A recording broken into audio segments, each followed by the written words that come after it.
한 절씩 교독합니다. 여호와께서 모세에게 이르시되 바로에게 들어가서 그에게 이르라. 히브리 사람의 하나님 여호와께서 말씀하시기를 내 백성을 보내라. 그들이 나를 섬길 것이니라.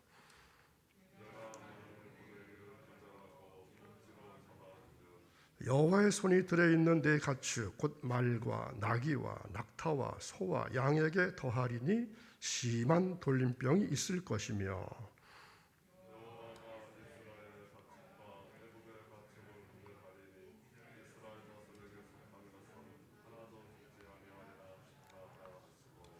여호와께서 기한을 정하여 이르시되 여호와가 내일 이 땅에서 이 일을 행하리라 하시더니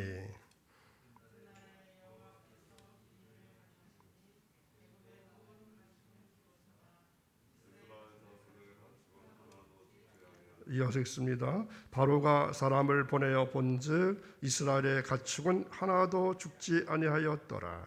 그러나 바로의 마음이 완강하여 백성을 보내지 아니하리라. 아멘. 몹시 추운 날인데도 새벽을 깨우고 거룩한 전에 올라오신 사랑하신 여러분, 우리에게 선택권이 남아있지 않을 때 우리는 하나님께서 하실 놀라운 일을 가장 잘 준비하게 되는 것입니다. 이 새벽에 그런 준비를 잘 하셔서 하나님의 거룩한 이름을 높여드시기를 간절히 바랍니다.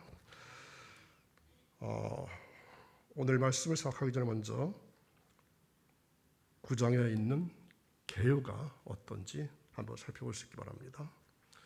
지금까지 무려 4번에 걸친 강력한 재앙에도 불구하고 자신의 뜻을 포기하기는커녕 오히려 그 마음이 강팍해져만 갔던 바로와 애굽에 하나님은 좀 더 파괴적인 그러한 재앙을 내리시게 됩니다.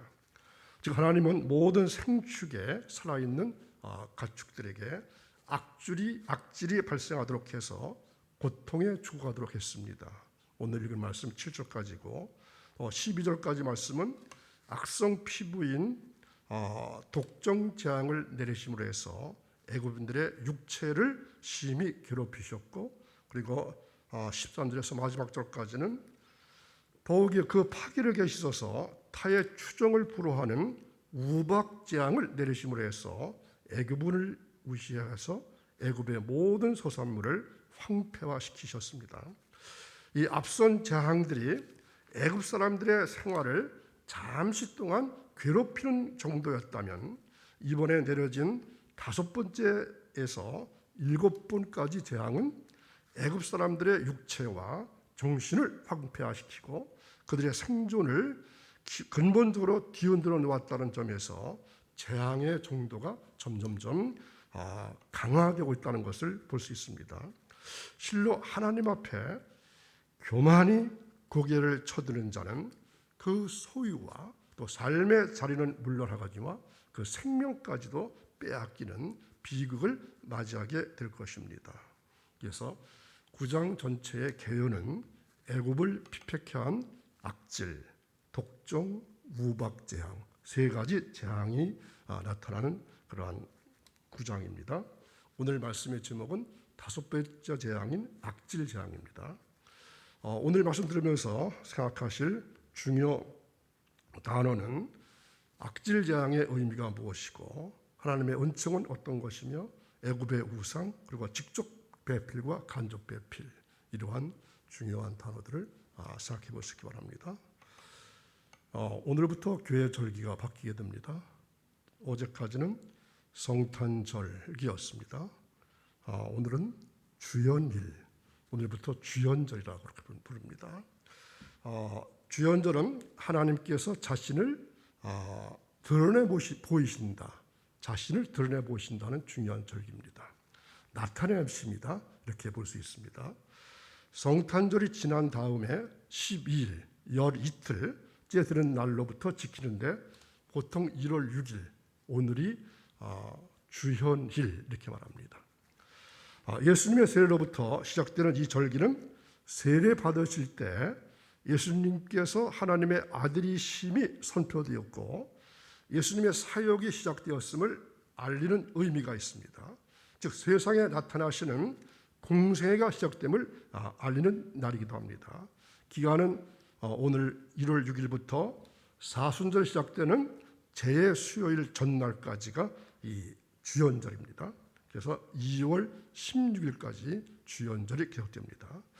강단 색깔은 주연절을 지킬 때에는 녹색입니다. 녹색은 생명과 성장을 상징합니다. 또 어느 절기에 녹색을 쓰죠? 성령 강림절기가 지나고 어떤 절기가 되죠?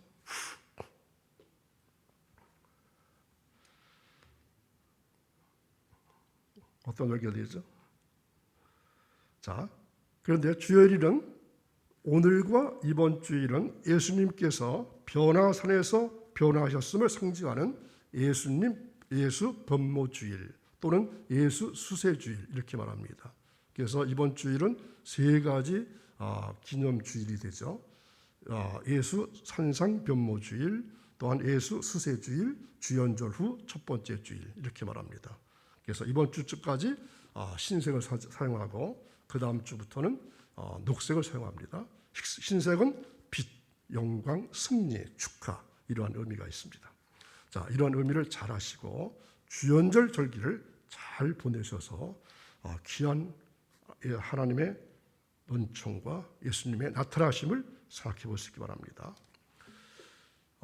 아주 오래전에 수년 전에 이 알래스카에서 어느 정유 회사가 유조선이 자초되었습니다. 그래서 수백만 배럴의 원유가 바다를 오염시킨 적이 있었습니다. 이 바닷물의 오염으로 인해서 갈매기와 많은 어류들이 죽었습니다. 해변을 청소하고 기름에 찌들어 죽어가는 조류나 동물들을 살리려고 정부에서는 막대한 비용을 썼습니다. 그때 죽어가는 2마리의 물개를 살리기 위해서 한 마리당 $80,000를 썼습니다. 그 2마리의 물개는 무사히 소생했습니다. 그래서 그 2마리의 물개를 바다로 다시 돌려보내게 되었습니다. 이 동물 애호가들과 자연을 사랑하는 많은 시민들은 박수를 쳤고 수천 명의 관중이 물개가 자기들의 서식처인 바다로 귀환하는 것을 축하했습니다. 그런데 그 2마리의 물개는 바다로 보내진 뒤에 관중들이 보는 앞에서 수분 후에 범고래에게 잡아먹히고 말았습니다. 자, 그런데 여러분, 살리려고 엄청난 돈을 들여놓아도 죽을 사람이 우리입니다. 어차피 죽을 사람을 살리고 또다시 실패하고 배반한 사람을 먹이고 용서하시는 하나님이십니다. 여러분 왜 그렇게 하시는지 아십니까? 하나님의 사랑 때문입니다. 하나님의 선택 덕분입니다. 선민이 되었다고 하는, 하나님의 백성이 되었다고 하는 한 가지 이유 때문에 하나님께서 그렇게 하십니다. 우리가 다 죽을 사람이지만 살리십니다. 엄청난 돈을 지불하시고 살려두신 사람들이 바로 우리들입니다. 왜?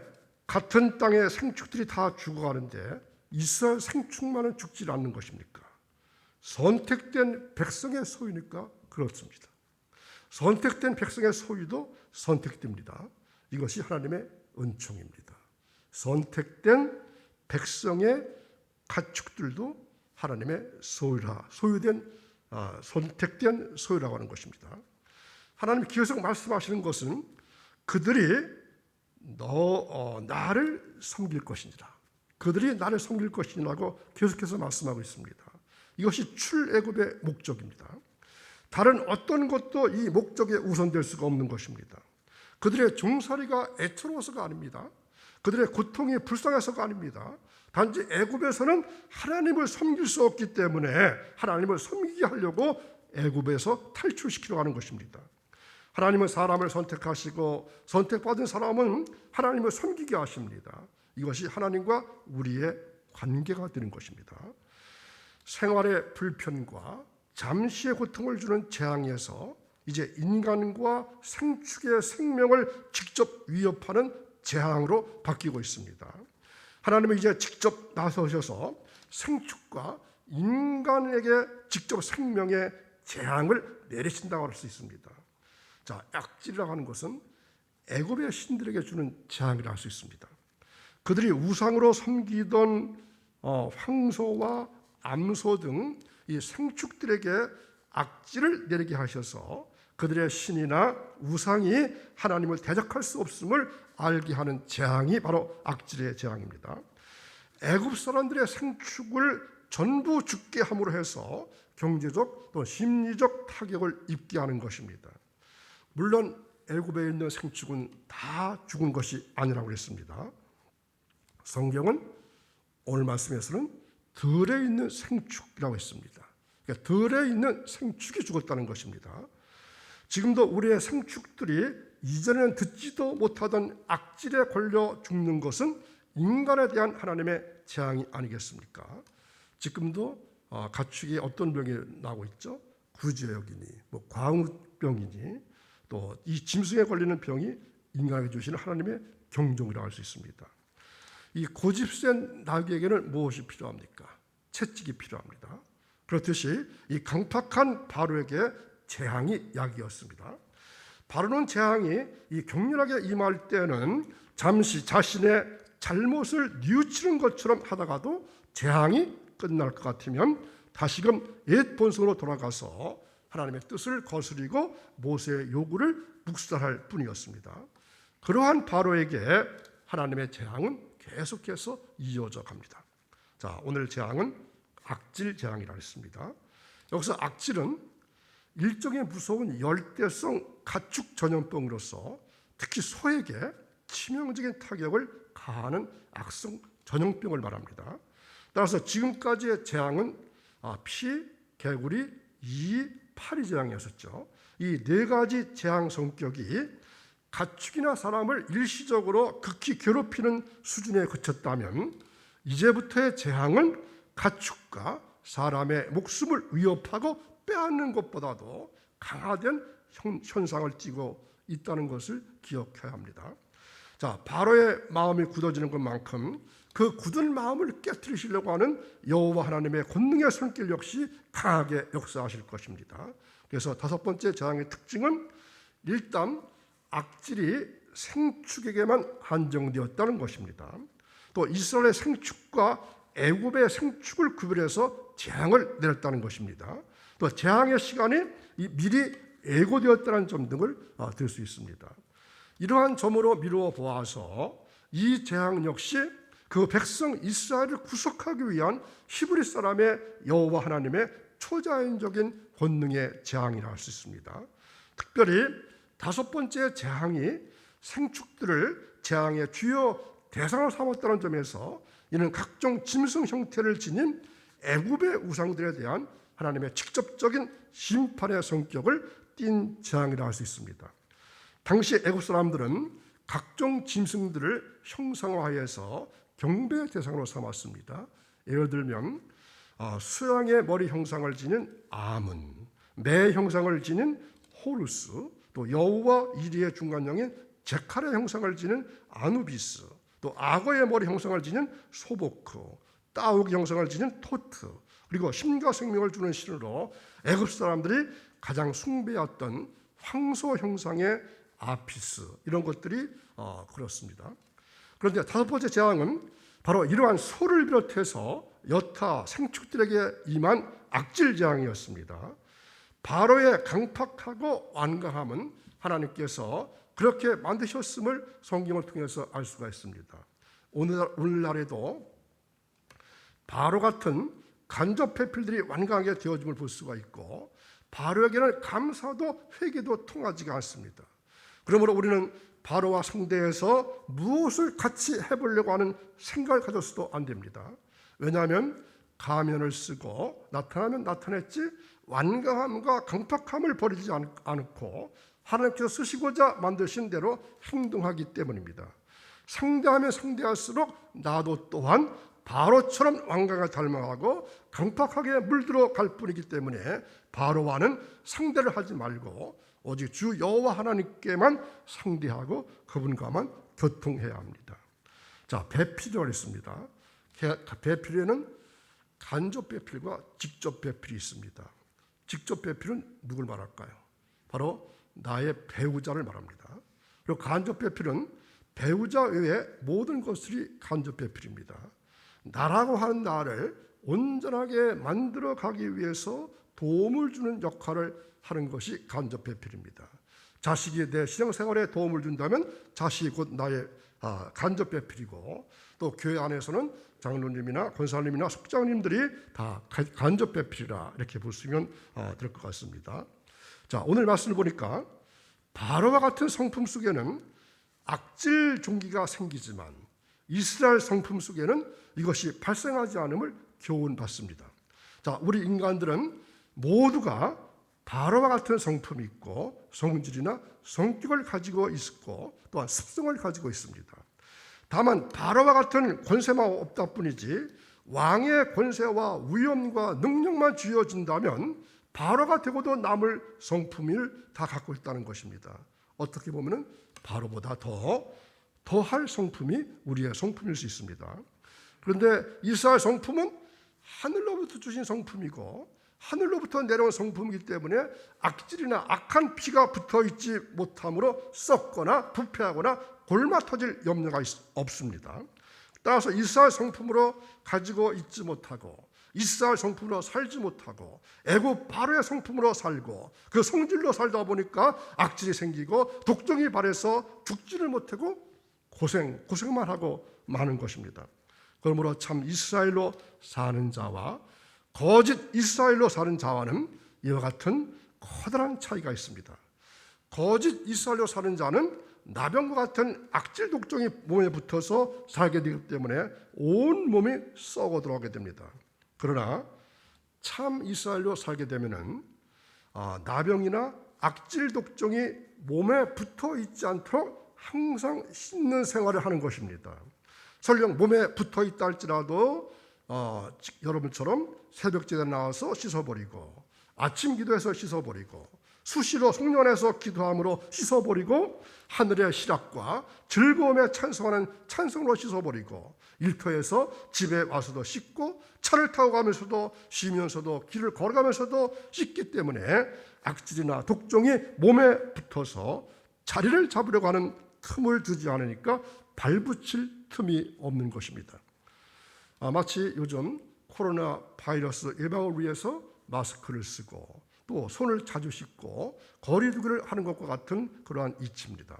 그 결과 감기 환자나 또한 이 호흡기 질환 환자가 전에보다도 현저하게 줄었다고 하지 않습니까? 이스라엘에게 독종이 발생하지 않는 것은 하나님께서 바로 구별해 주셨기 때문입니다. 택해 주셨기 때문입니다. 여호와가 이스라엘과 애굽을 구별했다고 기록하고 있습니다. 하나님께서 구별해 주셨기 때문에 악한 독종이나 악질이 몸에 붙어서 독종을 발할 수 없게 만들어 주셨습니다. 그 씻어내고 또 씻어버리는 운동이 시간마다 분초 찰나마다 운동을 하고 있기 때문입니다. 이스라엘 백성이 출애굽해서 광야 40년 생활에서 여호수아와 갈렙만이 바로 이 씻고 씻는 생활을 했기 때문에 가나안을 정복할 수 있었지만 그 나머지 출애굽한 모든 이스라엘 백성은 그 광야에서 다 죽고 말았음을 알아야 합니다. 자, 그렇다면 오늘 우리들에게 믿고 섬기는 우상은 없을런지요? 비록 애굽의 우상처럼 형상화된 우상을 아니할지라도 당시 애굽 사람들이 우상을 마치 힘과 생명을 주는 것처럼 믿는 것이 아니라 오늘 우리들 역시 살아 역사하시는 참 유일신 여호와 하나님 이외에 그보다 더욱 믿고 의지하며 매달리는 그 무엇은 없습니까? 오늘날 그것은 보이는 소나 양이나 염소 등의 형태가 아니라 우리의 삶에 아주 큰 영향력과 힘을 주는 돈이라든가 명예라든가 권력, 가문, 지식 이런 것들이 될 수가 있을 것입니다. 그것들이 마치 영원한 행복과 생명을 주는 것처럼 섬기고 매달릴 때 그것은 시대의 흐름에 따라서 좀 세련되어졌을 뿐 모세 당시 애굽 사람들의 짐승우상과 하등 다를 바가 없을 것입니다. 그러므로 우리들은 아무쪼록 여호와의 심판날에 아무런 힘도 생명도 주지 못하고 맥없이 사라져갈 헛된 우상을 추구하지 말고 오직 우리의 방패여 힘이 되시고 도움이 되시는 여호와 하나님을 나의 삶의 중심에 모시고 오직 그분만을 영원토록 믿고 의뢰하는 여호와 제일주의, 여호와 중심주의, 교회 중심주의, 말씀주의, 중심주의로 삶을 살아가시기를 주님의 이름을 간절히 축원합니다. 기도하겠습니다. 시작과 끝이 되시는 하나님 아버지, 오늘도 저희들을 잊지 않으시고 새벽을 깨우게 하시고 주님 앞에 나와 새해 첫 주간을 보내면서 새벽 예배를 드리게 하시니 무한 감사를 드립니다. 또한 오늘은 주연일로 지키는 새벽입니다. 예배하는 주님의 자녀들에게 예수님의 그 밝은 얼굴을 보여 주옵소서. 저희들 모두가 깨끗한 마음 그릇을 준비해서 내주시는 충만하신 은총을 받을 수 있게 하옵소서. 새 부대를 준비해서 새 포도주로 가득 채우는 복된 시간이 이어지기를 간절히 원합니다. 우리들은 아무쪼록 여호와 심판의 날에 아무런 힘이나 생명도 주지 못하고 맥없이 쓰러져갈 헛된 우상을 추구하지 말게 하시고 오직 우리의 방패요 힘이 되시고 도움이 되시는 여호와 하나님만을 나의 삶의 중심에 모시게 하옵시고 오직 그분만을 영원토록 믿고 의뢰하는 여호와 제일주의, 여호와 중심주의, 교회 중심주의, 또한 하나님 말씀 제일주로 살아가는 복된 한 해가 이어지기를 간절히 원합니다. 언제나 우리를 새롭게 하시는 예수님의 이름으로 기도하옵나이다. 아멘.